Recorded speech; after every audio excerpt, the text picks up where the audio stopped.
Retomamos o nosso aulão, apresentando a segunda parte, dando continuação às 7 dicas para ser um porta-voz estratégico. Prestar atenção nas perguntas, ser objetivo na resposta. Por que prestar atenção nas perguntas? É para captar o real sentido da pergunta. Não responder alhos se lhe perguntarem bugalhos. Então, responder o que foi perguntado, e tão somente o que foi perguntado. Sempre, como eu já disse, agregando pontos que a gente quer destacar. A resposta tem que ser clara, tem que ser concisa, porque há um tempo para cada mídia. A televisão é o mais curto deles. Uma boa resposta vai variar aí de 20 segundos a 1 minuto, a mais complexa, mas não pode ser longa, não pode permitir a edição, porque ela pode, se deixar muito longa, ela pode ser editada e, com isso, deturpar tudo que o porta-voz disse. Para a rádio, o porta-voz pode demorar-se mais tempo. Normalmente, rádio, a entrevista é ao vivo. E na imprensa, como é material escrito, nós já falamos, as características da nota imprensa. No máximo uma página, espaço duplo, fonte 12.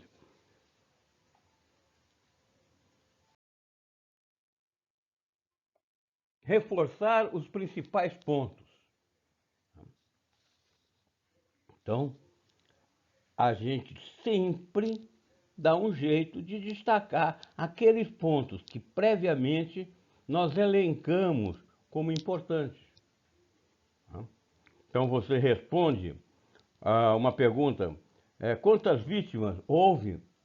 Você diz, houve 10 vítimas, mas todas já estão hospitalizadas, a empresa está contatando seus familiares, trazendo os familiares até o hospital, providenciando hotel para esses familiares ficarem. Então, você acrescenta na resposta aqueles pontos que foi decidido que fossem reforçados. Finalmente, não dá informação em off. Tínhamos falado, faz parte dos 3 preceitos, não dá informação em off, não especular e não se imiscuir em questão jurídica. Fundamental, tudo que foi dito pode ser publicado, então é preciso ter muito cuidado com o que vai ser dito, para não deixar escapar algum elemento que não deveria ser tornado público. Nós teremos então nossa 4ª sessão, entrevistas e respostas de crise. Vamos tratar das ideias básicas do comunicado de crise, aquela nota que a empresa ou a instituição solta no máximo 1 hora após o fato acontecido. O que se deve se observar na elaboração dessa nota? Primeiro, não pode ser longa. Nós já vimos isso, é no máximo 1 página, com espaço duplo e fonte 12. Os parágrafos com no máximo 5 linhas. Isso serve para nota e serve para sempre que vocês forem escrever. Quanto mais longo o parágrafo, maior a chance de ser confuso e maior a oportunidade de cometer erro de português. O texto deve ser objetivo, ir ao assunto que se quer. Deve ser direto, não pode ficar dando voltas com circunlóquios. E impecável. O português tem que ser perfeito e a digitação tem que ser perfeita. Não pode ter erro de digitação. Informar só o que estiver confirmado. Isso é um princípio que se aplica neste comunicado e em todas as outras oportunidades de contato com a imprensa. só o que nós já tivemos confirmado que deve ser abordado. Não especular, ou seja, não começar a formular hipóteses, não tentar jogar a culpa em terceiros. Isso é muito importante. Tá? Vai causar péssima impressão em quem assistir se tiver o sentimento que a gente está tentando jogar a culpa em quem não tem. Não usar siglas, linguagem rebuscada, termos jurídicos ou muito técnicos. Certo? Siglas é aquilo. A CIA, não. A CIA, não. A Agência Central de Inteligência. Vamos ver outra sigla, o FBI. Não. O Bureau Federal de Investigação dos Estados Unidos. Evitar esta linguagem rocambolesca para que os parvos não entendam e não alcance a dignitude maravilhosa da nada. Linguagem simples, linguagem corrente, porém correta. É para falar de forma simples, mas de forma correta. Evitar os termos jurídicos ou técnicos, a menos que sejam absolutamente necessários. E se o forem, tem que ser explicados, tá? Para que todas as pessoas possam entendê-los. E, finalmente, não se apressar, mas não demorar. O que nós queremos dizer com isso? Tem um prazo, aquele prazo de até 1 hora, certo? Então, não sair formulando a nota de qualquer maneira para entregar logo à imprensa, mas lembrar também que não pode passar muito da 1 hora. E atentar que ele tem que estar perfeito, então ele deve ser elaborado e depois revisado várias vezes. Seguindo na nossa resposta de crise, pedir desculpas, por que não? Vejam esse texto.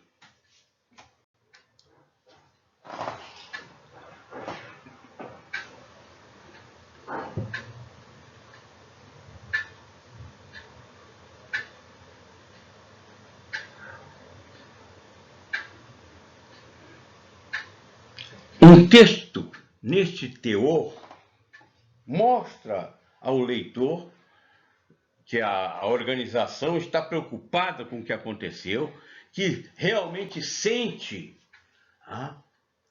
o acontecido e que está tomando providências. Então, por que não se desculpar? Não é humilhante pedir desculpas, nem pecado. Quando há vítimas fatais, aí as desculpas devem ser evitadas.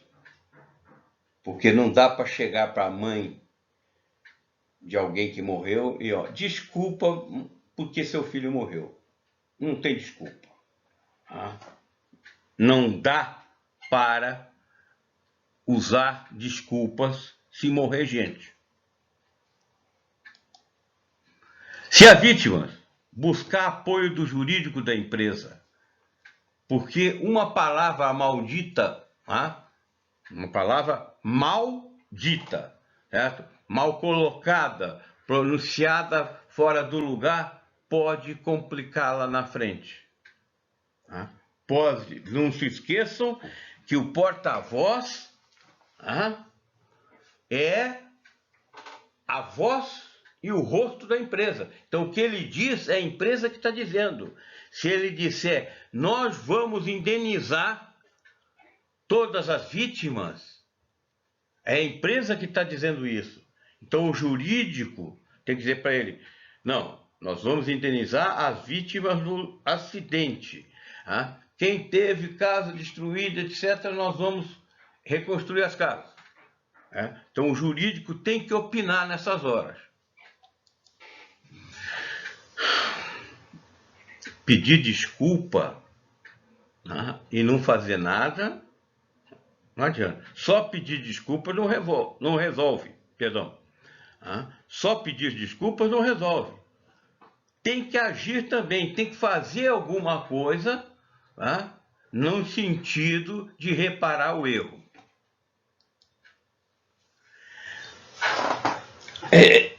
Aí vem uma coisa muito difícil, né? Que quando a gente elabora a nota, particularmente uma nota que há desculpas, a gente tem que buscar mais do que compaixão. A gente tem que buscar a empatia. Empatia é a capacidade de se colocar no lugar dos outros e sentir o que eles estão sentindo. Isso é um exercício difícil. Eu acho que eu já falei isso com vocês. Não é fácil se colocar no lugar dos outros. Mas quem está produzindo a resposta da organização tem que tentar, certo? Se colocar no lugar da mãe que perdeu o filho, da mulher que perdeu o marido e tem 3 filhos pequenos para criar. Então as respostas têm que ser ajustadas a esses sentimentos. Nós já conhecemos essa máxima. O jornalista busca uma história para fazê-la virar notícia. E nos cabe, como elementos de comunicação, fornecer a ele dados que permitam a ele construir a notícia de forma positiva para nós. Para isso, a resposta tem que obedecer aos 3 C. Tem que ser clara, concisa e consistente.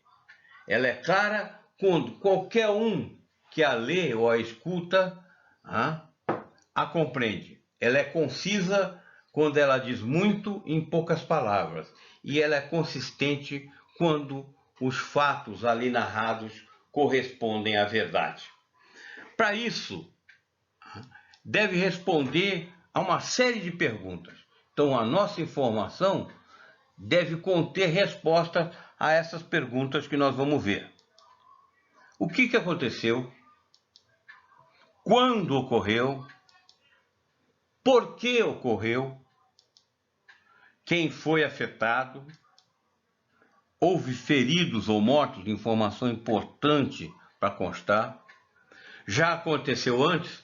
Muitas vezes a gente esquece. Aconteceu e nós nos esquecemos. E lá na entrevista, um jornalista lembra que 10 anos atrás ocorreu um fato semelhante.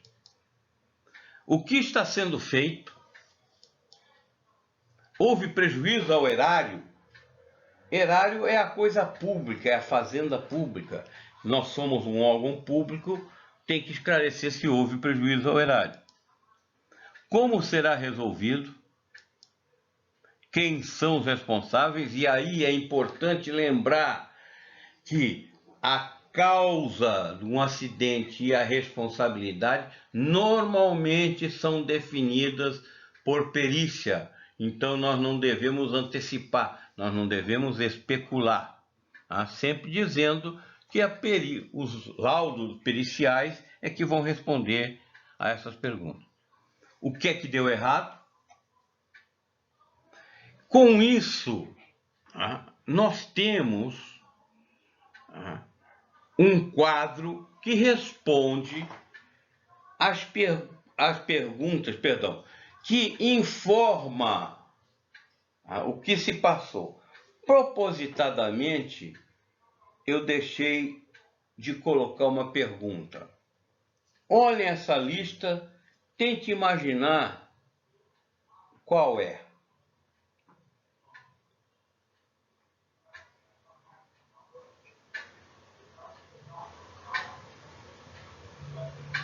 Tenho certeza que vocês descobriram como ocorreu. É importante que haja a descrição do como ocorreu, sem grandes detalhes. Lembre-se que não é o que vai determinar a exata definição é a perícia.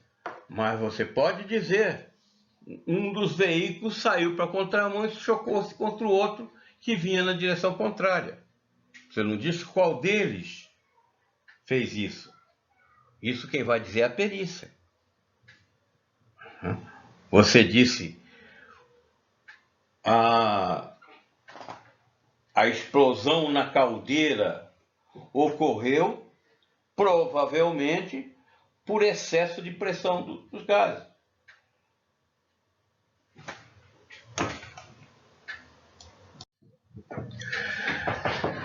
Quando a gente vai fazer uma coletiva, é interessante que faça o entrevistado, né, o porta-voz, faça um media training.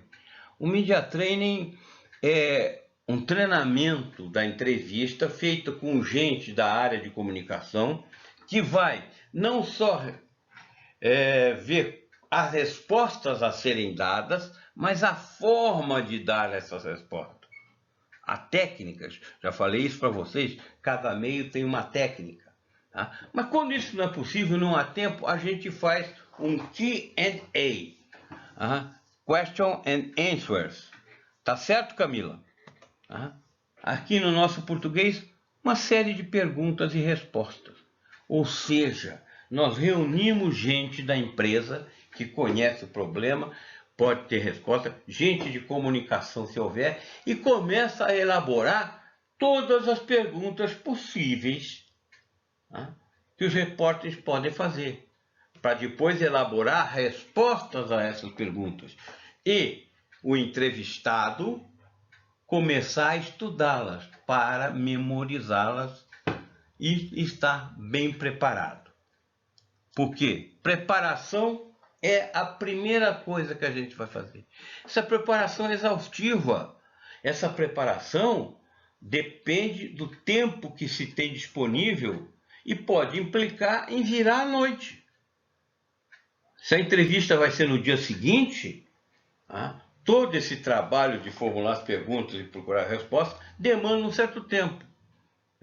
Depois, o porta-voz tem que estudá-la. Depois ele tem que ser treinado por aquele pessoal mesmo. Tudo isso leva tempo. Então pode implicar sim em virar à noite. Deve ser levantado todos os tipos de perguntas, particularmente as embaraçosas. É verdade que o diretor comercial, o senhor Carlos Drummond de Andrade, deu um desfalque na empresa e fugiu com a sua secretária, a senhorita Ana dos Anzóis? O que a empresa pensa sobre isso? Tem que dar uma resposta. Ninguém sabia que eles mantinham um caso. Como é que o diretor comercial teve acesso a dados financeiros? São perguntas comprometedoras, embaraçosas, que têm que ser respondidas. Contar com o apoio de pessoa especializada em comunicação. Essa pessoa estudou como é que o jornalista elabora suas perguntas. Então, vai ter condições de orientar o entrevistado, o porta-voz. Olha, o jornalista deve perguntar isso, desta forma. Você responde assim, assim, assado. Ter apoio dos setores diretamente envolvidos e do jurídico, se for o caso. Por que dos setores diretamente envolvidos? Esse pessoal é que tem a expertise, tem o conhecimento do que aconteceu. Ora, se o incêndio ocorreu na área de produção de minérios, tem que vir gente de lá que vai dizer e tem familiaridade com o assunto para dizer o que pode ter acontecido, como é que aconteceu, o que é que houve, o que é que desencadeou, etc. Dar as respostas para o problema. E o jurídico vai dizer, opa, não diz dessa forma, que pode comprometer, diz dessa, e assim por diante. Isto é importante. Não tentar enganar o jornalista. Que isso pode se virar de uma forma tremenda contra a empresa. É melhor ter transparência. É dar a nossa versão da verdade, mas sem dizer mentira. Usar o tempo necessário para estudar e treinar respostas. Só que sempre há a pressão É o tempo necessário dentro do tempo disponível. Tá? O que às vezes significa usar a madrugada. Na sequência, vamos ver o risco das crises sem resposta.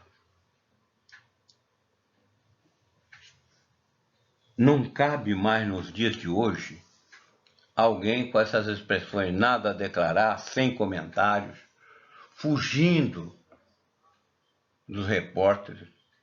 Isso transmite uma imagem extremamente negativa.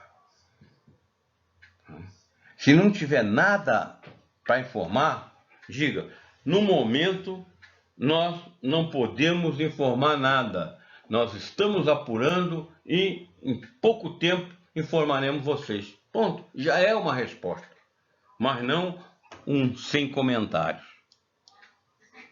Por quê? Porque passa a impressão de culpa e de medo. Ora, se tem culpa, é porque alguma coisa aconteceu. E se tem medo, é porque também alguma coisa negativa aconteceu e ele tem medo que a gente saiba. Então, vamos pesquisar a fundo. É onde o jornalista vai e começa a retirar esqueleto do armário. Você já deve estar cansado de ver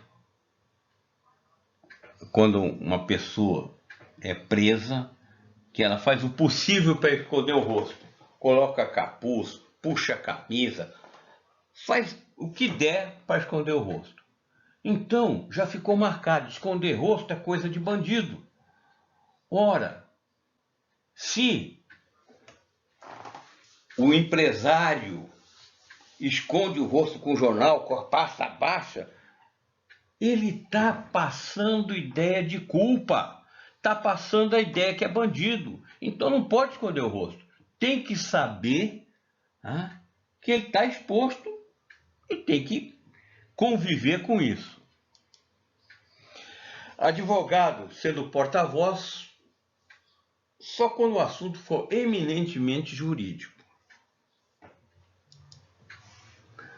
Isto é precioso. Uma resposta, ainda que mediana, é melhor que nenhuma resposta.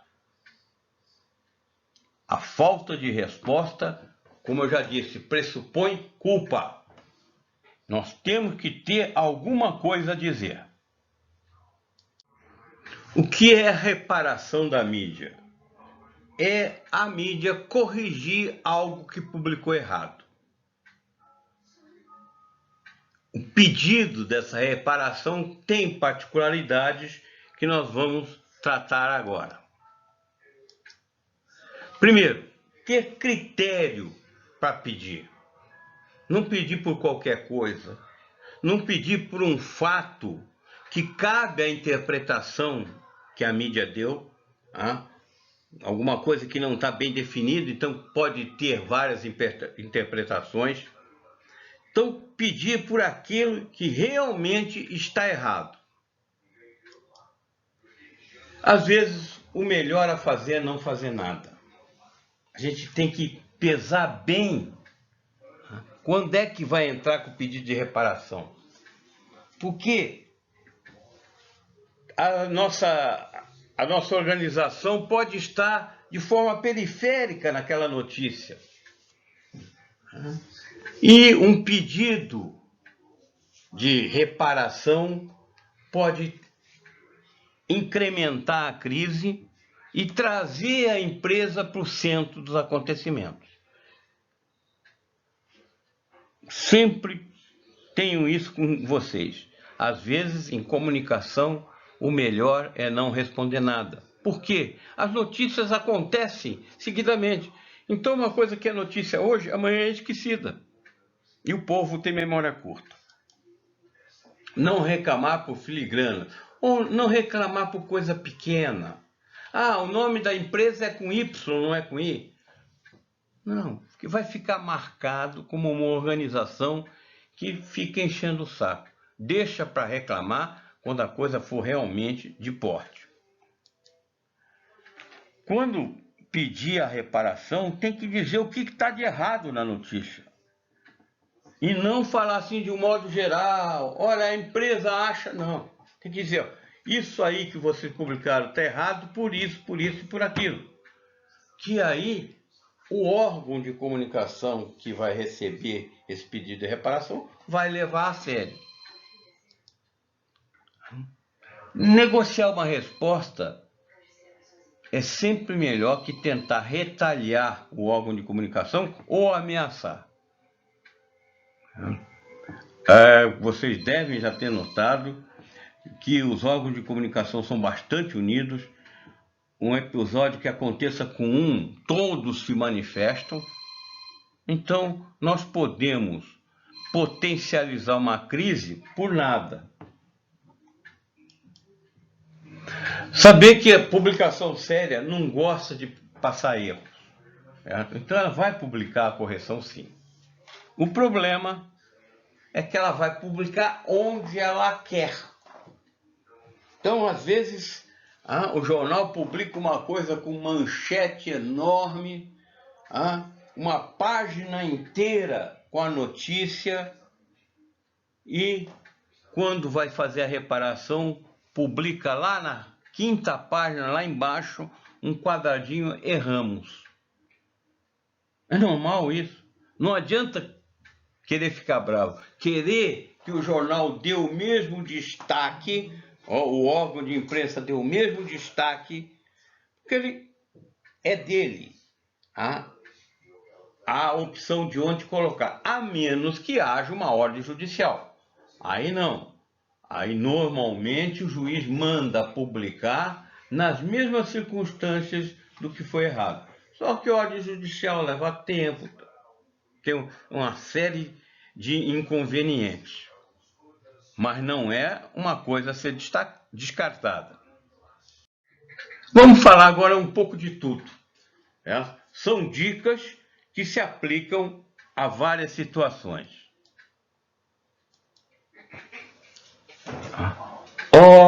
Nós temos que entender que o comunicado oficial, ou seja, aquela nota escrita com papel timbrado da empresa, assinado pelo presidente ou pelo assessor de comunicação, é bem aceita pela empresa, porque a empresa vê aquilo como a manifestação oficial da organização.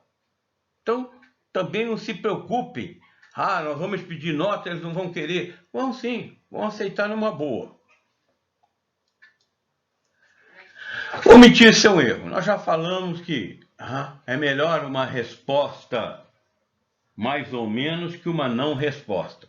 A não ser quando, volto a dizer, a não ser quando nós não queiramos aumentar o problema ou aumentar a repercussão. No momento que uma empresa ou uma organização de grandes dimensões responde a um probleminha menor, ela provoca o incremento do problema. Então, às vezes, é melhor ficar quieto. Não mentir ou tentar mascarar a verdade, que é transparência, já foi comentado várias vezes sobre isso.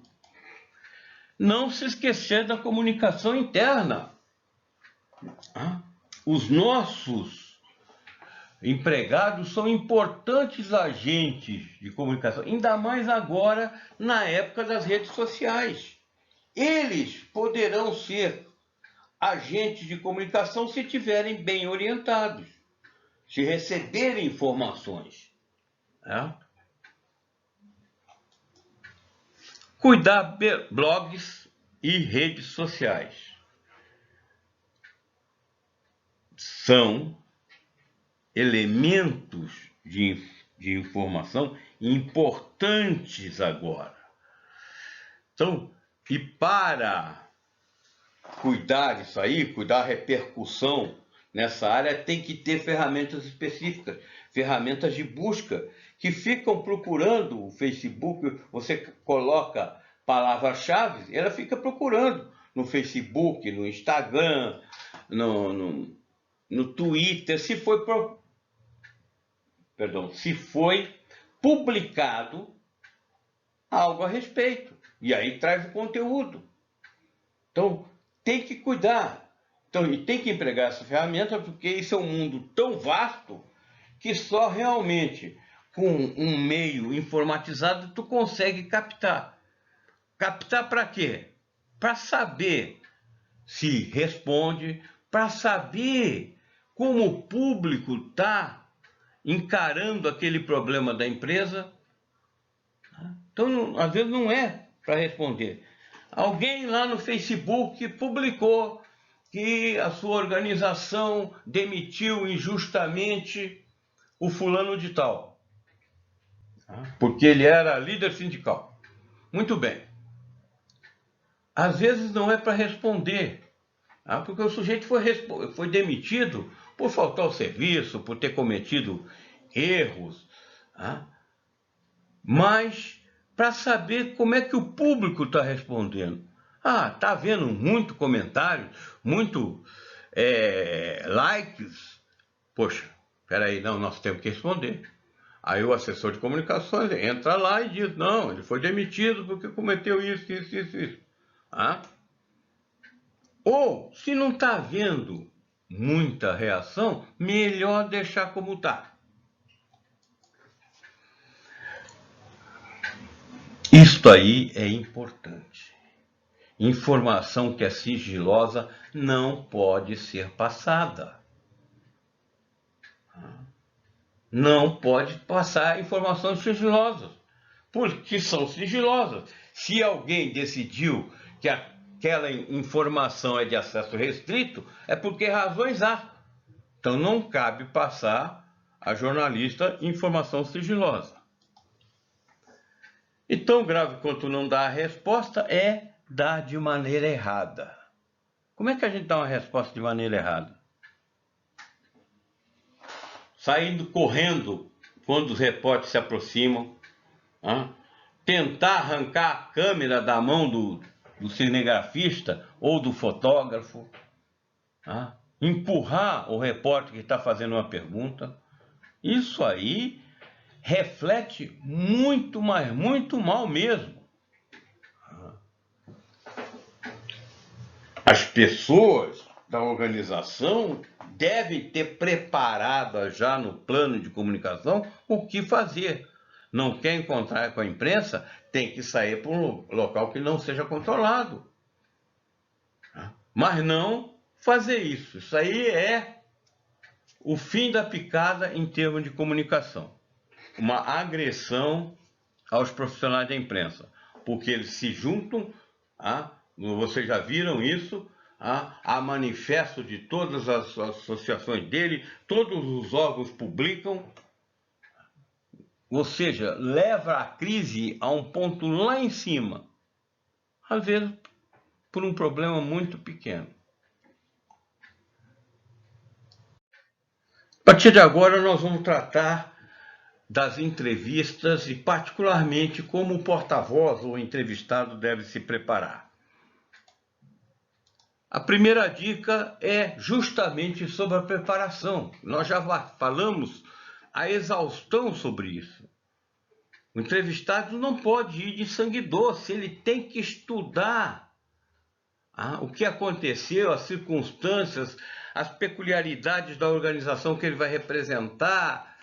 Ele tem que estar preparado para armadilhas. O que são armadilhas? São perguntas que buscam colocar o entrevistado numa situação em conflito com o que ele disse antes. Porque os repórteres se preparam. O repórter, quando vai entrevistar alguém, ele estuda a organização que esse alguém está representando, seus detalhes, ele vai em busca de todas as informações possíveis para já formar um quadro e ele prepara um rol de perguntas.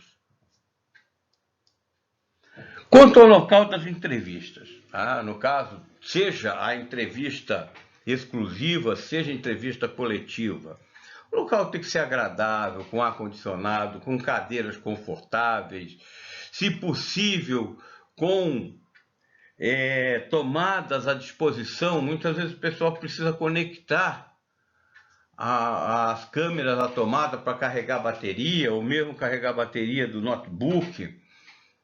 Tem que dar boas condições, um cafezinho com um biscoitinho ali para os repórteres tomarem antes de começar a entrevista. Agora, o fundamental, tem que ter 2 entradas. Não pode ser uma entrada só. Porque vocês correm o risco de ficarem encurralados pelo repórter. Então, o bom local de entrevista tem uma entrada para os repórteres e uma entrada para quem vai ser entrevistado. E ele também sai por aquela entrada e os repórteres são conduzidos a sair pela outra. Isso é fundamental, porque eu já vi uma entrevista em que se escolheu um local pela proximidade, mas o local só tinha uma entrada. A pessoa queria apenas ler uma nota à imprensa. Terminada a leitura, os repórteres foram como um enxame de abelhas em cima dele. E ele não quis falar, foi saindo, e a imagem que publicaram no Jornal da Noite foi essa pessoa saindo, tomada por trás, dando a impressão que ele estivesse fugindo. Então, sempre 2 entradas. A entrevista tem que ter organização, tem que ter disciplina, tem que ter ordem. Não é coisa de quartel, não. Isso tem que acontecer. Observem, nós tivemos uma série de entrevistas coletivas, agora, por causa da pandemia. Observe como ela é organizada, certo? E eu vou abordando os diversos pontos. Primeiro, perguntas escritas, se possível. Se eles podem encaminhar as perguntas escritas com antecedência. Por aí vocês se preparam melhor. Mas não se fiem que eles vão perguntar apenas o que está escrito. Mas se for possível eles encaminharem por escrito, ótimo. Porque isso também vai permitir que vocês coloquem as perguntas, se forem escritas, numa sequência lógica, ou uma sequência que nos interessa. E vão chamando, ou os repórteres vão sendo chamados para formular sua pergunta. Observe que isso está acontecendo. Vocês ouvem uma voz no fundo, fulano de tal jornal, certo? Isso aí é importante, primeiro para botar ordem, porque se deixar, todo mundo pergunta ao mesmo tempo. E na coletiva não, a coletiva é uma coisa organizada. Aquela entrevista de campo, aquela entrevista que o entrevistado se dirige a um monte de repórter, essa aí é naturalmente anárquica, certo? Então, a entrevista coletiva não pode ser anárquica, ela tem que ser organizada. E uma das coisas que faz essa organização é ter a sequência das perguntas e uma pessoa que anuncia quem é que vai fazer a próxima pergunta e não permitindo, não é o entrevistado que vai fazer isso, é esse mediador que não permite que outro faça no lugar dela. Tem que ter horário de início e de término, e vocês têm que ser pontuais. Marcou para as 14 horas, o entrevistado tem que estar lá, pronto, e vamos começar a entrevista. Como chegou às 15 horas, então, cabe só mais uma pergunta e acabou. Tem que manter esse horário. Se o repórter chegou atrasado, aí o problema é dele. E tem que ter uma equipe de apoio. Essa equipe de apoio é a pessoa que vai chamar o repórter, é alguém que vai receber os repórteres na entrada da empresa e conduzi-los para o local da audiência, é alguém do jurídico que, se necessário, vai ficar por ali. Tem que haver essa equipe de apoio. Não é o porta-voz que faz isso. O porta-voz é o astro, ele chega ali para responder as perguntas. E essa também é uma dica importante. Não se apressar, tá? Mas também não andar muito devagar. Reunir os dados, estudar os dados, treinar as respostas, certo? Para fazer a entrevista. Isso aí, se for necessário, vire à noite. Tá? Não tem hora de expediente para fazer isso se o tempo estiver curto. Continuando com a dinâmica das entrevistas. Quando dá entrevista exclusiva? Entrevista exclusiva é dada para um determinado repórter, ou seja, para um meio de comunicação, um órgão de comunicação. Vou dar uma entrevista para Folha de São Paulo. E você salienta, porque isso de ser exclusiva é muito importante para o repórter. Tá? O fato de ter uma entrevista exclusiva com uma autoridade, com um VIP, é muito importante. Então você tem que salientar que aquela entrevista é exclusiva.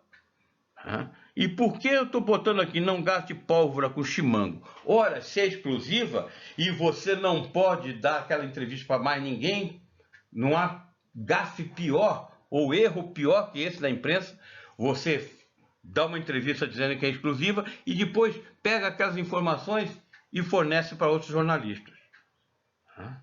Não pode, isso não pode ser feito. Se você vai dar entrevista exclusiva, vocês têm que selecionar muito bem para quem você vai dar essa entrevista. É para alguém que tenha repercussão.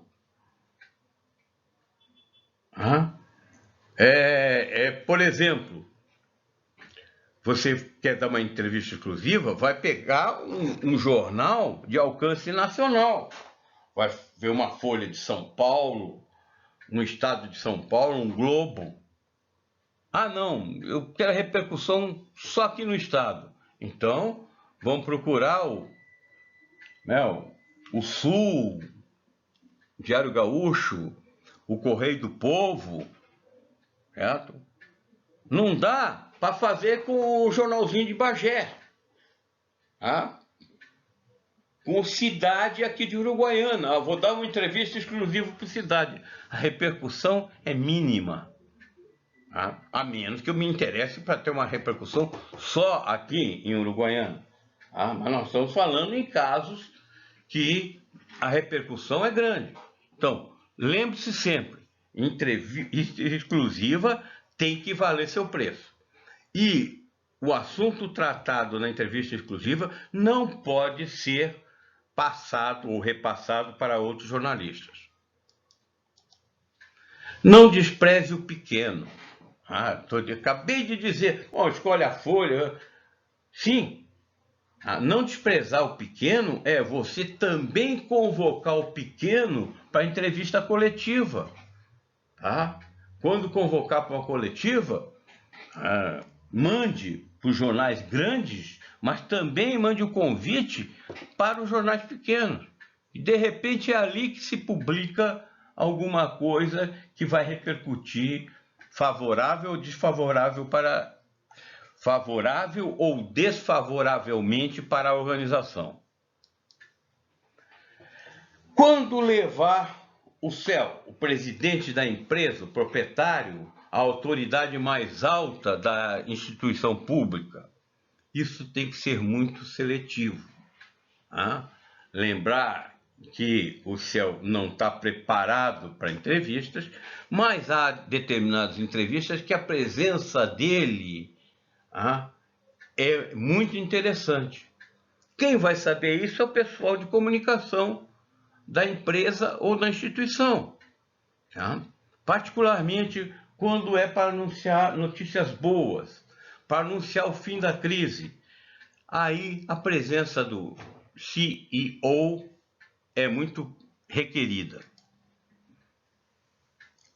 Toda vez tem que levantar 2 ou 3 pontos positivos para destacar. A situação pode ser a pior possível, mas nós temos, mas o incêndio foi combatido imediatamente. Nossa turma contra incêndio agiu imediatamente. Mas os danos foram grandes, mas não houve vítimas.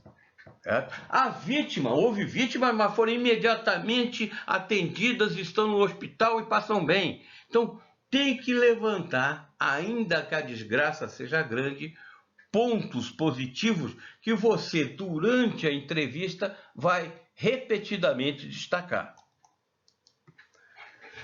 A entrevista não é uma ameaça.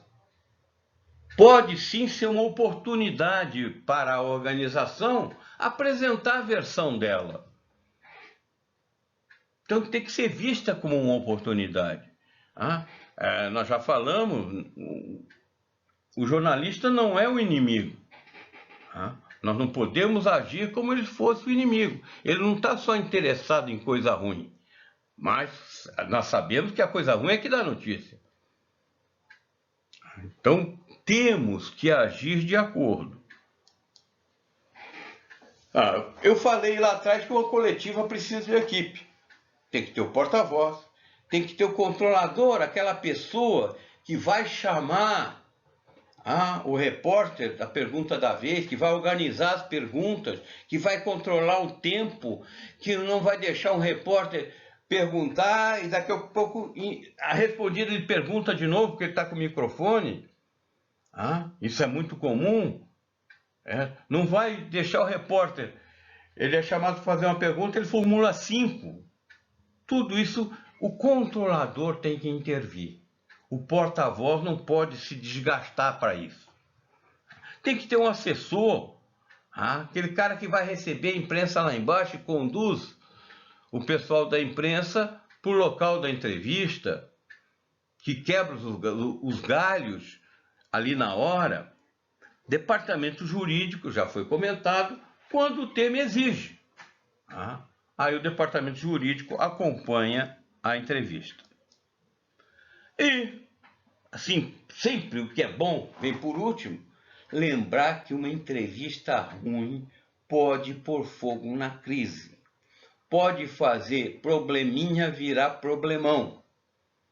Então é necessário que a entrevista seja preparada, com todos os aspectos que nós vimos até agora. Principais recomendações. Primeiro, isso aí tem que ser feito por uma equipe. Isso aí tem que estar no plano, para não ficar batendo cabeça.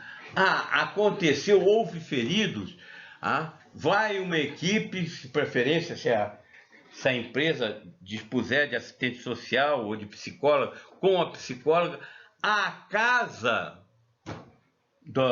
do acidentado para informar o estado dele e oferecer. Se as pessoas querem ir para um hotel para ficar mais próximo dele, pode ser em outra cidade, oferecer condições deles acompanharem o familiar que está hospitalizado. Esses cuidados tem que ter. Houve uma inundação.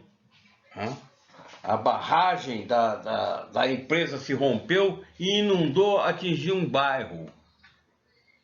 A empresa já tem que ter previsto um lugar para levar esse pessoal. É responsabilidade dela. Não é o município que vai fazer. Se a barragem era da empresa, a empresa tem que tomar providências. Então, tem que já estar previsto, olha, vão ficar hospedados no hotel tal. Já haver um trato com o proprietário do hotel e com hotéis semelhantes, porque aquele lá pode não ter lugar para todo mundo. Isso tem que estar no plano, para ser feito com precisão e com rapidez. Isso dá uma imagem favorável para a pessoa. Nós estamos vendo aqui apoio a familiares e parentes de pessoa falecida. E um representante da empresa, de preferência o próprio CEL, ao velório do falecido, é importante. Ele vai levar chumbo, não tenha dúvida. Vão acusá-lo disso ou daquilo, mas ele tem que ter respostas preparadas. Mas a presença dele reflete positivamente. Coordenar os esforços de salvamento com polícia, bombeiro, serviço médico de urgência. Isso tem que estar no plano. Se acontecer tal coisa, nós temos que telefonar para o primeiro BPAF. Qual é o telefone do primeiro BPAF? Vai falar com quem? Com o comandante? Ou vai falar com o oficial de dia? Não é com o BPAF não, isso é caso de bombeiro. Então para onde você vai ligar? Com quem você vai falar? É importante saber com quem vai falar. Às vezes não adianta falar com o comandante, certo? É importante falar com a pessoa que vai desencadear as ações necessárias de socorro ou de apoio. Às vezes não é o comandante, particularmente um horário fora do expediente. Tem gente que é encarregada, é preciso saber quem é e está no plano, os telefones de contato.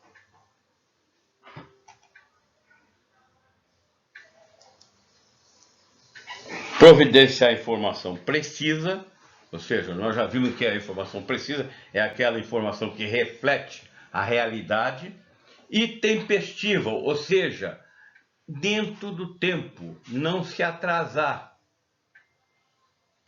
Não levar muito tempo para informar, mas também não informar mal.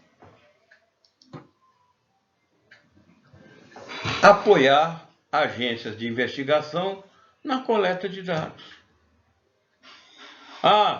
Chegam os peritos da polícia e vão investigar o local do acidente. Não entra. Peraí, para, bota os peritos para fora, vou esperar, vamos chamar o advogado da empresa. Não. Tem que, até de forma legal, tem que dar acesso aos peritos. Ao mesmo tempo já está informando o advogado da empresa, já tem uma equipe que vai acompanhar os peritos, vai prestar esclarecimentos que forem necessários. E, finalmente, responder rápida e efetivamente às questões com a mídia e às reclamações dos stakeholders. Nós já vimos o que são stakeholders. São as pessoas que têm importância para a empresa. Seus funcionários, seus clientes, seus fornecedores, autoridades com quem ela tem a ligação. Isso são os stakeholders. Ou seja, aqueles que serão impactados com o resultado da crise. Entramos na quarta unidade didática e vamos ver sua primeira sessão, que trata da sociedade vigiada. Hoje, quando você utiliza teu smartphone, o teu computador, o teu notebook, você está fornecendo dados sobre você, sem nem saber disso, para um monte de problemas. Particularmente os grandes Google, Facebook, Apple. Esses dados são processados e analisados e vão estabelecendo do que você gosta, o que você prefere, qual é teu posicionamento frente aos problemas do mundo. Por isso, essa denominação de a sociedade vigiada, que faz lembrar o grande irmão. O grande irmão é o personagem central do livro 1984 de George Orwell. Se não leram, procurem para ler, que é excelente esse livro, esse e A Revolução dos Bichos. Antecipa, foi escrito lá em 40 e pouco, e antecipa 84, uma situação que nós estamos vivendo, que há meios do Estado controlar a vida das pessoas. E é isso que nós vamos tratar a seguir. Quando nós dissemos que a internet mudou tudo, particularmente no tempo de reação para a gestão de crise, porque as coisas acontecem instantaneamente. Já falei com vocês, alguém com um smartphone na mão fotografa algo, posta na mesma hora e 5 minutos depois já se espalhou Pela cidade, 10 minutos pelo estado, 15 minutos no Brasil e com 20 minutos já está no mundo. Como correr contra uma velocidade dessa? Nós já vimos antes, quando o jornal era publicado no dia seguinte, a revista levava uma semana, se tinha um tempo maior para a resposta. Hoje não. Nós já vimos, é no máximo 1 hora para responder. Isso está afetando a gestão da crise. Todos têm que se preparar para responder em tempo hábil. E também mudou a forma da resposta. Antes era o porta-voz da empresa lendo uma nota à imprensa. Hoje não, hoje tem que publicar, tem que colocar no blog, no site da empresa, tem que mandar para os jornais, tem que usar a internet a nosso favor. Um aspecto muito importante é que a internet democratizou a opinião, particularmente nas redes sociais. E aumentou incrivelmente a capacidade das pessoas de dizerem idiotices. Sem ao menos pensar, sem comparar, né? Mas é uma das desvantagens de um meio que trouxe infinitas vantagens. Dar voz ao idiota é uma das desvantagens que nós temos que conviver. Mas isso levou a que todos participem. Antes, para você ter tua opinião publicada, tu tinha que escrever uma carta para o jornal e rezar para que sua carta resumida fosse publicada na seção Carta dos Leitores, ou seção do leitor. Hoje, você entra no Facebook, publica, dali ele pula para o Twitter, publica, pula para o Instagram, publica e assim vai. É instantâneo e democrático. Isso tudo leva a um agravamento da crise. As pessoas não só tomam conhecimento mais rápido, como também reagem tão rápido quanto. Cuidado com o blogueiro. Blogueiro não é jornalista. O jornalista ainda tem uma certa responsabilidade com o órgão, com o jornal para que ele trabalha. Quando eu falo jornal, por favor, com a mídia para quem ele trabalha, um compromisso com a verdade. Blogueiro não. O blogueiro vive de acessos. Quanto mais o site dele tiver, ou o blog dele tiver acessos, mais ele ganha. Mais ele pode cobrar de empresas que pagam para fazer propaganda no blog dele. Então, o interesse do blogueiro é alguma coisa espetacular. Que para ter milhares e milhares de likes, ou pelo menos de acesso. Porque a empresa interessa que se acesse. Se gostou ou não é outra coisa. É lá para frente. Mas quando acessar, vai ver a propaganda dela do lado. Então, o blogueiro não tem responsabilidade com a verdade como tem o jornalista. Então é preciso muito cuidado ao lidar com essa categoria. A internet pode ser aliada. Ela não é só uma ameaça, ela é também uma oportunidade, nós já falamos. Como é que é a oportunidade? Olha, assim como ela é rápida para iniciar a crise, colocar fogo na crise, ela também é rápida para disseminar a nossa resposta à crise, desde que usemos os instrumentos adequados. Por isso que no nosso plano de comunicação deve estar a utilização de diversos elementos de comunicação, todos ligados à internet. Aqui está, e-mail, hot site, postar documento, podcasts, gravações em vídeo e áudio, tudo. Né? Sempre lembrando que o site da empresa, que é controlado pela empresa, pode abrigar manifestações favoráveis a ela. Então, aconteceu o problema, a crise está pegando fogo. Vão chegar mensagens criticando e vão chegar mensagens favoráveis. Você pode publicar uma criticando e 10 favoráveis. O site é seu, você publica o que quiser. É uma das formas de usar a internet a seu favor. Mas vamos em frente.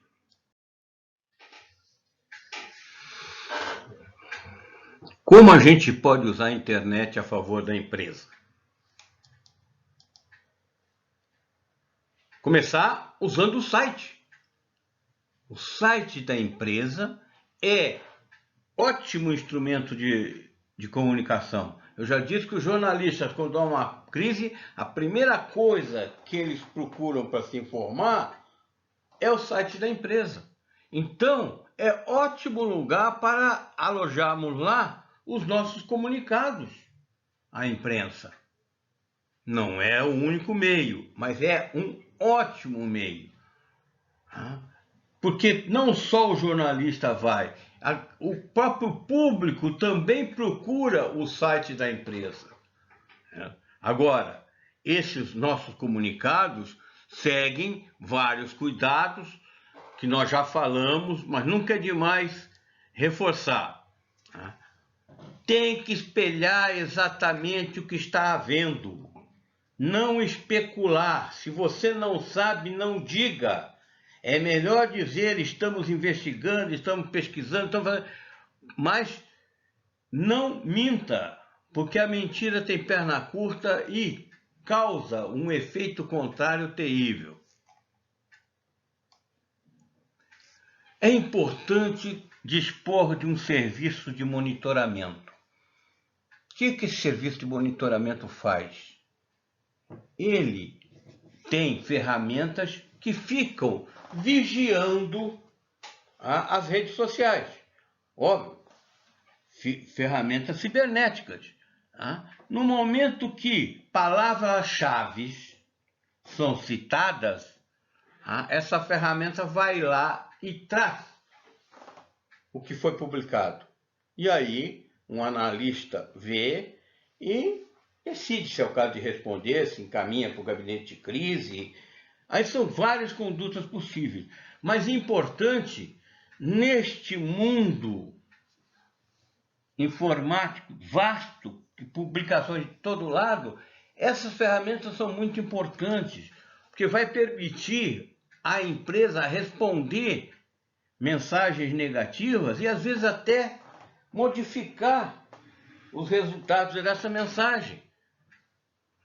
Mas se você não tomar conhecimento, não pode responder. Finalmente, criar diferentes páginas para diferentes públicos. Nós já falamos a importância de manter o nosso público interno informado. Então, de repente, criar uma página só para este público, com notícias orientadas para eles, uma página para os acionistas, tudo isso tem que estar constando no plano de comunicações. Agora nós vamos ver as principais lições aprendidas. Já aconteceram crises com a internet a pleno vapor e dos erros cometidos, dos acertos encontrados, foram-se colhendo lições. Nós vamos tratar delas. Primeiro de tudo, tornar o computador leve. Porque um monte de gente vai acessar os dados da empresa. E os computadores da empresa, se não forem configurados para essa resposta, vão travar. E aí a reação é, travaram de propósito. Não querem nos deixar acessar porque tem coisa escondida. Aí tem. Não. Então, para favorecer, aumentar a capacidade de tráfego dos computadores, tem que tirar tudo que é pesado. Ou seja, esses elementos já têm que estar em arquivos separados, de forma tal que, desencadeada a crise, é só entrar ali e removê-los para um HD externo, sei lá, mas tirá-los do computador, aliviar o computador, que vai ser muito e muito requisitado. Não só o computador, mas também a internet. Vocês têm que dispor de quantidades de giga e megas, bytes suficientes, até tera. O que se vê normalmente em órgãos públicos quando o acesso é grande? Trava um reflexo ruim. Eu quero fazer a inscrição para o Enem e não consigo. O computador fica lá rodando e não carrega. Então, tem que montar um dispositivo tal que as pessoas possam acessar com facilidade o site da empresa. Tá aí um outro dado, ficar no texto. Os arquivos de áudio são muito mais pesados, e o de vídeo nem pensar, né? Haja vista o que nós estamos vivendo. Para que vocês vejam um vídeo, eu tenho que fazer toda uma engenharia para colocá-lo no YouTube, né? Porque o vídeo é naturalmente muito pesado.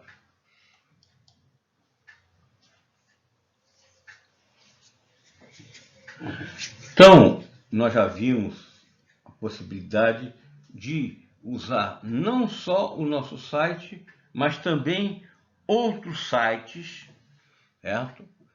Que estejam abrigados em servidores seguros, que não corram o risco de, pelo acúmulo de acessos, saírem do ar. Isso tudo é pensado. Isso tudo tem que estar escrito. Já tem que estar um contrato estabelecido com as empresas que controlam esses servidores. Olha, se nós precisarmos, vamos te dar com antecipação de 2 horas, e você vai ter que nos garantir, sei lá, 2 tera de espaço.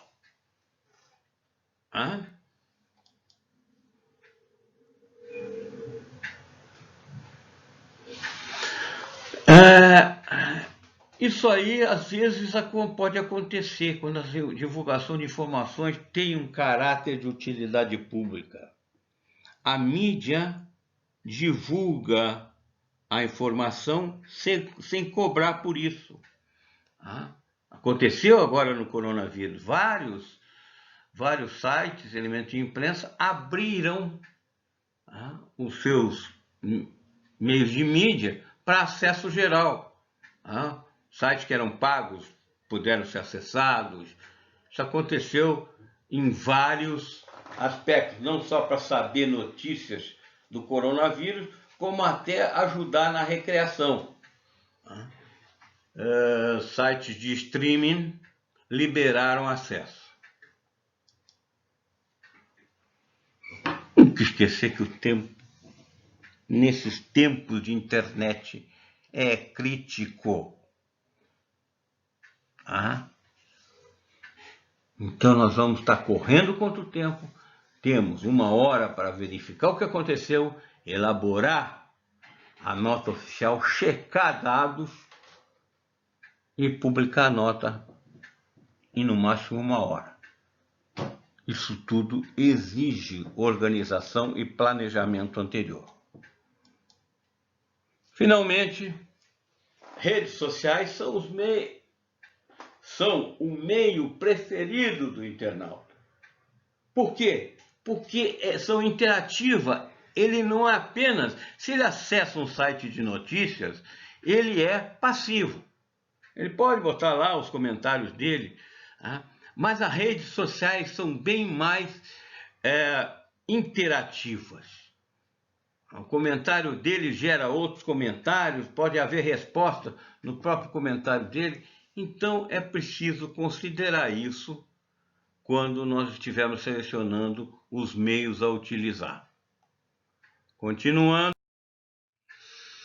quando acontece a crise, acontece um problema com a empresa ou com a organização, os stakeholders, ou seja, as pessoas mais ligadas à empresa, começam a se preocupar, porque isso afeta diretamente a elas. E quem são os stakeholders? Vamos relembrar. São os funcionários, são os clientes, são os fornecedores, são os acionistas, são órgãos e instituições que, por uma razão qualquer, têm uma ligação muito estreita com a empresa. Ora, imaginem se corre aqui em Uruguaiana a notícia: o Big vai quebrar. Quanta gente vai ficar preocupada? Começar pelos funcionários do Big. Pô, vou perder meu emprego. A família desses funcionários, a renda familiar vai diminuir muito. Nós vamos ter um problema aqui em casa, justo agora que nós fizemos um empréstimo. Os fornecedores vão se preocupar. Mas eu coloco toda a minha produção de hortifruti granjeiro, eu sou um pequeno agricultor, e coloco toda a minha produção de hortifruti granjeiro no Big. E agora, quem vai comprar minha produção? Os clientes do Big, que estão acostumados a irem comprar lá, mas o Big vai fechar. Os acionistas da rede proprietária do Big já vão ver as suas ações despencarem de valor na bolsa. Tudo isso, às vezes, por um boato. Então, tem que se trabalhar rapidamente para esclarecer também esses stakeholders. E a comunicação para eles, tendo em vista o seu interesse, tem características um pouco diferentes. Você não está falando para o público em geral, está falando para gente que tem um interesse grande na tua empresa. Então é pensar sobre o que vai se dizer para eles.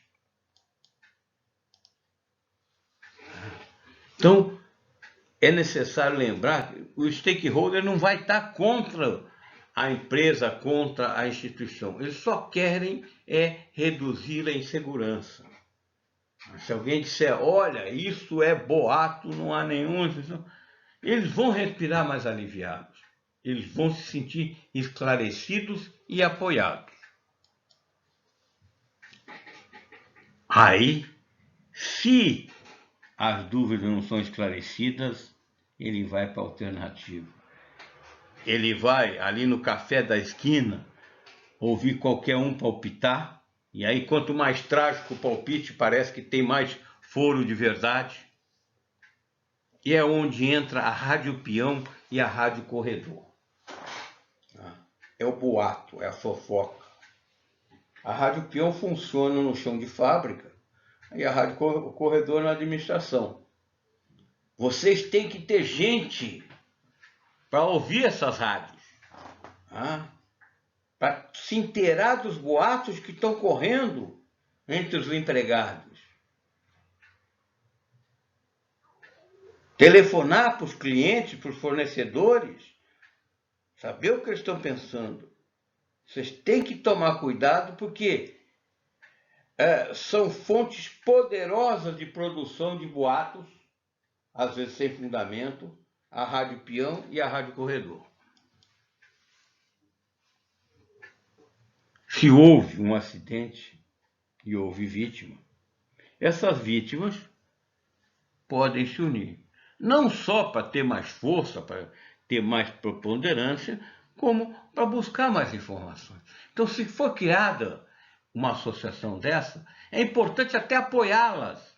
Né? E lá, não, estamos aqui para apoiar, o que vocês precisam, nós podemos ceder um espaço lá como sede para vocês. Vejam, até agora há uma associação, eu estou tentando lembrar o nome, mas não, de parentes de vítimas da Boate Kiss. E são atuantes, estão acompanhando o desenvolvimento do processo jurídico, estão tentando atuar junto à Assembleia Legislativa, e aliás, tentando, não conseguiram, toda essa legislação mais restritiva de segurança de incêndio nasceu depois do acidente da Boate Kiss e muito dos esforços dessa associação. Então, também, aquele avião que decolou de Porto Alegre, acho que era avião da TAM, né? Decolou e foi pousar em São Paulo, deslizou na pista e entrou dentro do hangar e explodiu. Os parentes formaram uma associação, porque juntos são mais fortes, isso é óbvio. Então é importante que a gente dê atenção a essas associações. Não só busque esclarecer, busque apoiá-las para tê-las, se não do nosso lado, pelo menos isenta.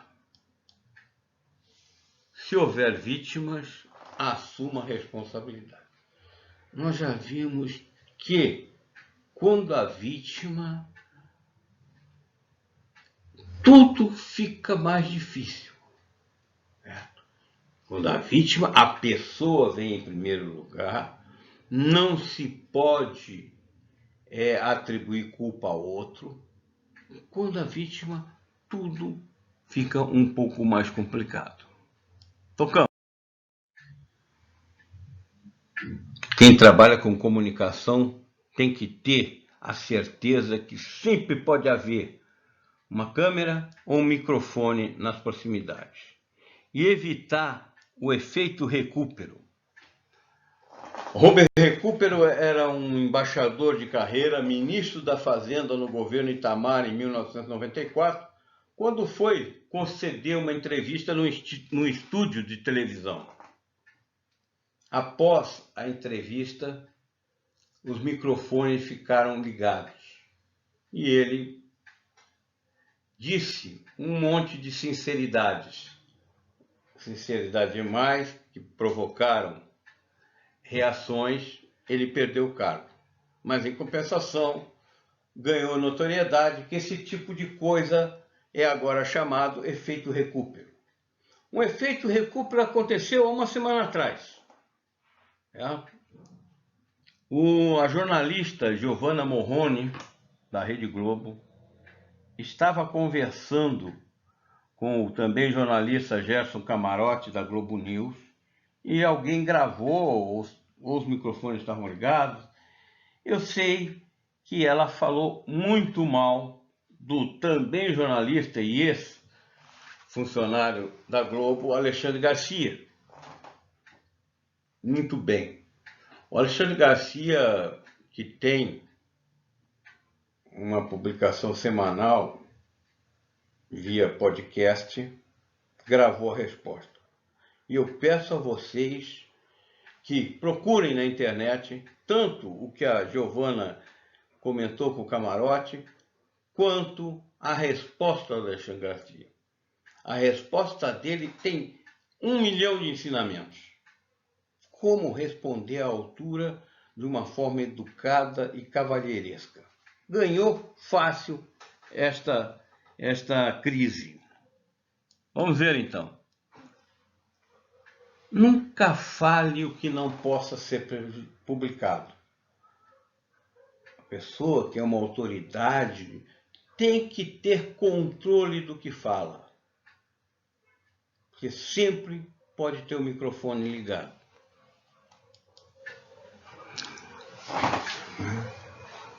O raciocínio é esse. Nunca diga nada que não possa ser manchete. Então, tudo que vocês vão dizer pode aparecer nos jornais do dia seguinte, no Jornal da Noite, ser colocado na internet, que não vai causar problema.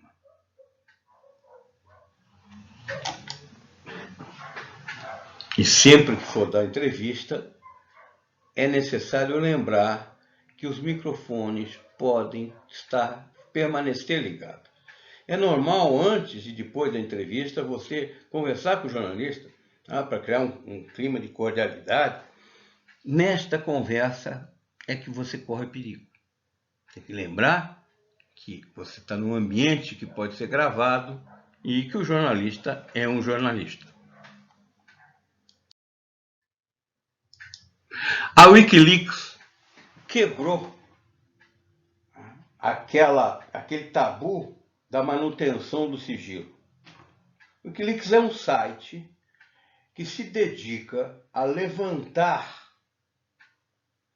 dados sigilosos em redes de órgãos oficiais de grandes potências, particularmente os Estados Unidos. É dirigido pelo Julian Assange, que tem uma vida meio conturbada, passou 8 anos refugiado na Embaixada do Equador, em Londres, se não me engano, aí foi preso, saiu da embaixada, foi preso, né? E está sendo ainda processado por violência sexual. Mas a verdade é que a Wikileaks abriu documentos de alto sigilo americano, planos de operações, relatórios de operações no Iraque, no Afeganistão, que trouxeram uma série de problemas para os países. Com isso, levantou-se a discussão. A Wikileaks seria criminosa? Até quando é válido alguém revelar segredos que foram considerados que não deviam vir ao conhecimento público por autoridades? É justificado pelo interesse público em saber, mas até onde pode ir o interesse público? Essa discussão vai continuar por bastante tempo, tenho certeza disso. Hoje, todo mundo pode ser estopim de uma crise. Um funcionário irritado por ter sido demitido, um concorrente que quer prejudicar a nossa empresa, o cônjuge da gente, que nós não estamos muito bem, a namorada ciumenta, todos, se tiverem acesso a dados sigilosos, podem facilmente revelá-los na internet e ser estopim de uma crise. Então, com muito mais razão, nós devemos cuidar dos segredos, porque isso evita a crise. Síndrome do Big Brother, essa sensação, hoje mais que sensação, a certeza que estão nos espionando, que a nossa intimidade está sendo devassada. Como é que isso acontece? Nós temos câmeras espalhadas agora por todo lado. Câmeras de trânsito, câmeras de segurança. Vocês estão vendo nas notícias, sempre que acontece um crime, as câmeras de segurança instaladas em diversas residências e negócios ajudam no esclarecimento desse crime, mas estão controlando quem passa ali. Da mesma forma que o nosso celular, onde a gente anda, o celular diz que você esteve aí. No celular tem câmera, ou seja, qualquer pessoa pode fotografar ou filmar um acontecimento. Isso é preocupante. Além disso, os grandes programas têm recursos que identificam por onde você está navegando, ou seja, do que você gosta. o que é que você não gosta, quais são as suas preferências, e por aí vai. Por mais que desenvolvam criptografias, volta e meia, hackers acessam a correspondência de pessoas de destaque. Ou seja, só mantendo o segredo é que se evita a crise. E nós já vimos a forma de manter segredo. É contá-lo para o menor número de pessoas possível. E cada um deve se preocupar com o que está utilizando, com o que está deixando seus aparelhos eletrônicos informarem sobre si mesmo.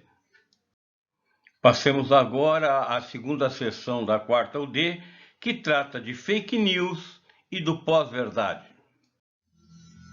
Primeiro definamos o que vem a ser fake news. Muito fácil, o nome já diz. Fake news é a notícia falsa, ou a notícia verdadeira que foi deturpada. Deram-lhe característica mais emocionante. Tudo isso, essa imensidão de postagens que a gente vê na internet, que não foram confirmadas ou que de propósito são falsas e publicadas como se fossem verdadeiras, são as tais da fake news. Aí a gente tem o costume de dizer que fake news é de agora, que a fake news nasceu com a internet. Só que não é bem assim, não. O nome fake news, notícias falsas, é novo, realmente. Tem alguns anos apenas. Mas gerar notícia falsa é tão velho quanto a humanidade. Dessa forma, dizer que fake news é moderno é um fake news.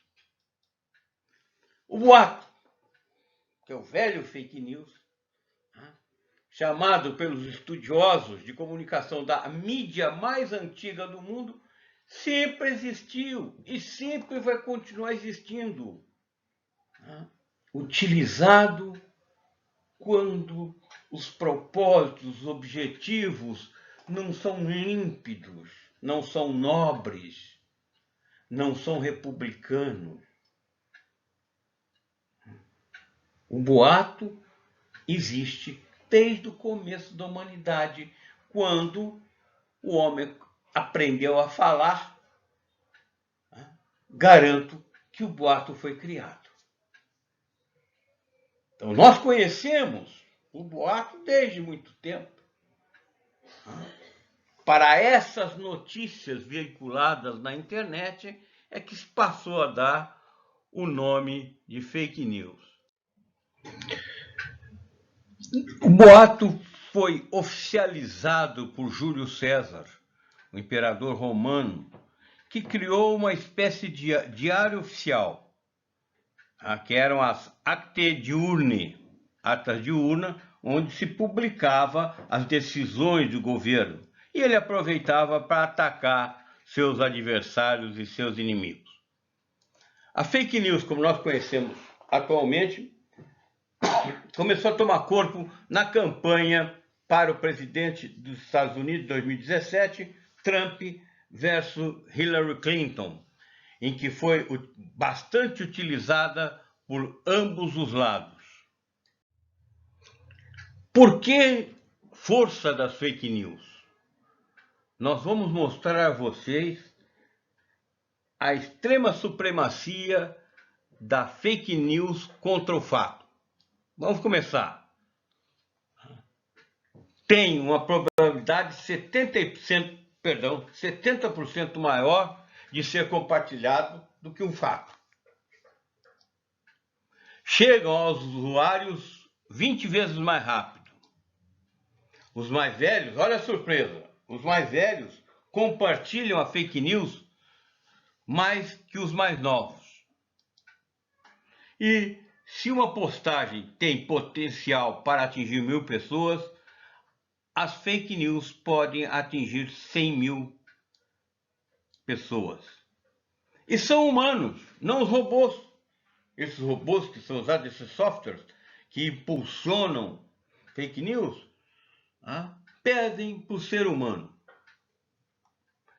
É interessante destacar que todos esses dados são resultados de uma pesquisa aplicada pelo MIT, Instituto de Tecnologia de Massachusetts, a maior faculdade de engenharia dos Estados Unidos. Então, são plenamente fiáveis. É possível educar para se evitar fake news? Já está provado que é possível. Nos Estados Unidos, já há educação midiática nas escolas, como conteúdo didático. Os alunos aprendem a distinguir o que é uma fake news e o que fazer para evitá-la e para não reproduzi-la. Mas no combate às fake news, o melhor combatente é você. É você que vai impedir de fazer a fake news circular. Basta ter discernimento, basta não ter o dedinho nervoso e aquela vontade de repassar tudo que recebe.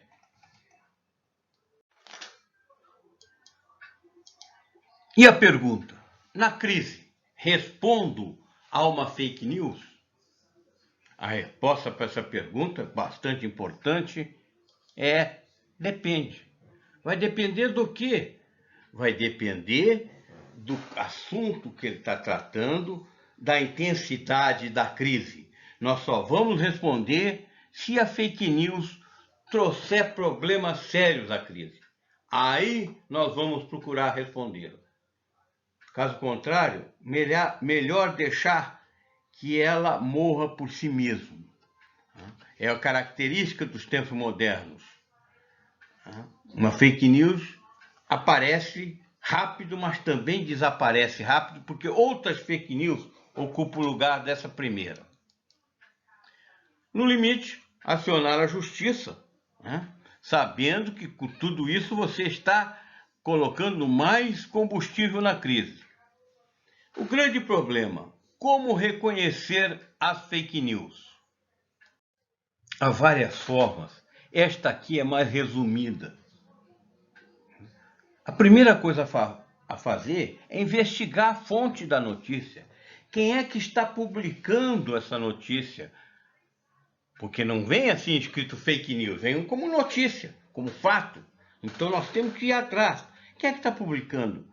Quem está publicando é confiável? É um órgão jornalístico? Ou é um desses sites que tem lado e se dedicam a produzir mentiras sobre o outro lado? Sempre desconfiar de títulos absurdos. Tudo que é inusitado cheira a fake news. Então, essa desconfiança é básica, que vem em letras garrafais. Você tem que reproduzir isso imediatamente. Importante, urgente, urgente, urgente. Desconfia. Vê se esse assunto está sendo abordado da mesma maneira em sites jornalísticos. Lembrar que o jornalismo tem responsabilidades. O blogueiro, não. Ficar atento à data de publicação da notícia. Isto é muito comum, particularmente com foto. Publicam, pegam a foto de um evento que ocorreu anos atrás e publicam como se fosse hoje. Então, é um outro cuidado a se tomar, é verificar se a notícia é atual. O que é pós-verdade? Pós-verdade é uma ideia agora, recente, muito recente. Atribui-se o termo pós-verdade à morte da verdade. E por que morreria a verdade? Por que agora nós temos pós-verdade? Posverdade decorre da constatação que a grande massa das pessoas, a tão falada opinião pública, está se deixando influenciar mais pela emoção e por suas crenças pessoais do que por fatos objetivos. Hoje, se eu acredito que a cloroquina ou a hidroxicloroquina cura, não só cura, como previne o coronavírus, não adianta órgãos científicos afirmarem o contrário. Eu acredito naquilo. Por quê? Porque isso me toca. O fato de ter uma cura já suaviza o impacto da pandemia do coronavírus. E com isso chegamos ao final da nossa revisão didática. Espero que tenham gostado e estimulo a todos que estudem, tá, nessa reta final de encerramento do semestre. Um grande abraço e uma boa noite.